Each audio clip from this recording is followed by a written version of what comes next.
Hello friends, welcome to so happy. வாங்க இன்னைக்கு என்ன வீடியோல பார்க்க போறோம். அவல் வச்சு பாயசம் எப்படி செய்யறதுன்னு பார்க்கலாம். நான் இதுல ஒரு கப் அவல் எடுத்திருக்கேன். அளந்து எடுத்துட்டு ஒரு கப் சர்க்கரை எடுத்துக்கோங்க. அவல் அழுக்கு இருக்கும், தூசி இருக்கும், அதனால நான் கழுவிட்டு எடுத்து வச்சு இந்த மாதிரி எடுத்து வச்சிருக்கேன். ஒரு 4-5 தடவை கழுவி எடுத்து வச்சுக்கலாம். இப்போ முதல்ல அடுப்பை பற்ற வச்சிடலாம். பாயசம் வைக்கிறதுக்கு ஒரு சின்ன பாத்திரம் எடுத்துக்கோங்க. பாருங்க, பாத்திரம் சூடு இருந்தேன்னா 2 டேபிள் ஸ்பூன் நெய் சேர்த்துக்கோங்க. நெய் சூடு ஏறிடுச்சு. இப்ப நம்ம எடுத்து வச்சிருக்கிற நல்லா இந்த கழுவி வச்சிருக்கிற அவளை சேர்த்திக்கலாம்.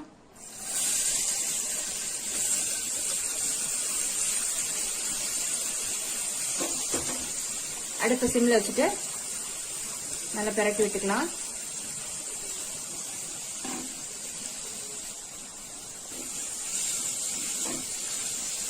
நெய்ல ஒரு 10 செகண்ட் போல இந்த மாதிரி நல்லா பிரட்டி விடுங்க.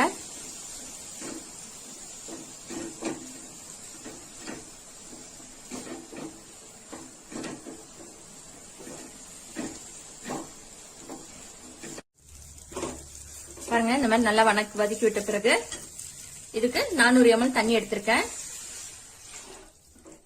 இந்த அவலு வேகணும், வேக விட்டுறலாம்.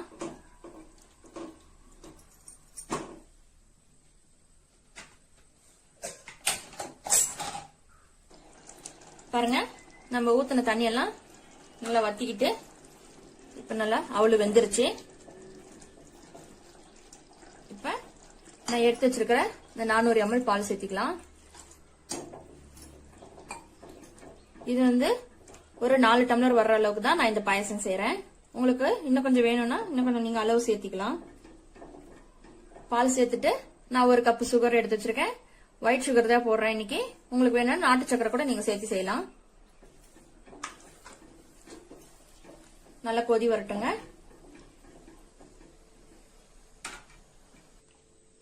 பாருங்க, இப்ப நல்லா கொதி வந்துட்டு இருக்குது. அவலுன்றதுனால நம்ம டம்ளர்ல ஊத்தும் போது அவல் எல்லாம் அப்படியே கீழே நின்றுக்கும்.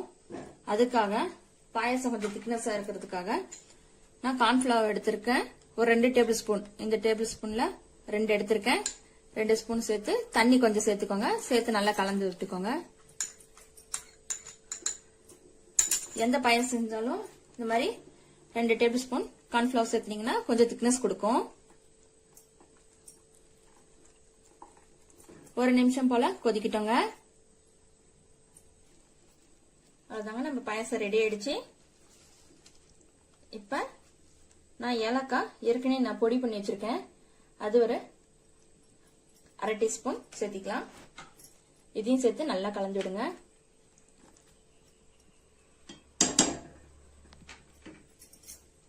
இப்ப இன்னொரு பக்கம் நம்ம தாளிப்பு செஞ்சுக்கலாம். இது ஒரு பக்கம் கொதிச்சிட்டு இருக்கட்டும். நான் சின்ன ஒரு கடாய் எடுத்திருக்கேன். அதுல ஒரு 2 டேபிள் ஸ்பூன் நெய் சேர்த்துக்கோங்க.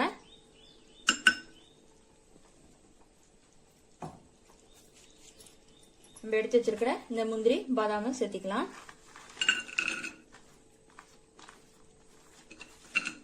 கடைசியா திராட்சை சேர்த்திக்கலாம். இப்பயே சேர்த்திட்டோம்னா கருகிடும். லேசா கலந்து விடுங்க.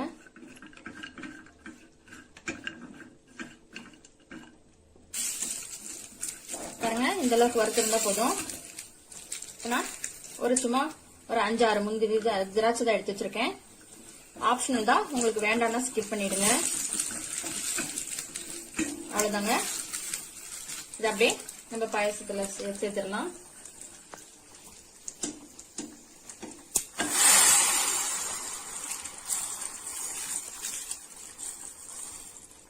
நல்லா கலந்துடுங்க. அடுப்பு ஆஃப் பண்ணிடலாம். ஒரு டம்ளர்ல சர்வ் பண்ணிட்டு பாக்கலாங்க. அவ்வளவுதாங்க.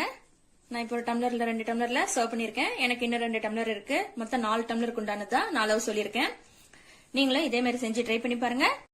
அவல் பாயசம் உங்களுக்கு பிடிச்சிருந்ததுன்னா லைக் பண்ணுங்க, ஷேர் பண்ணுங்க, கமெண்ட் பண்ணுங்க. மறக்காம நம்ம சோ ஹாப்பி சேனலை சப்ஸ்கிரைப் பண்ணிடுங்க. தேங்க்யூ.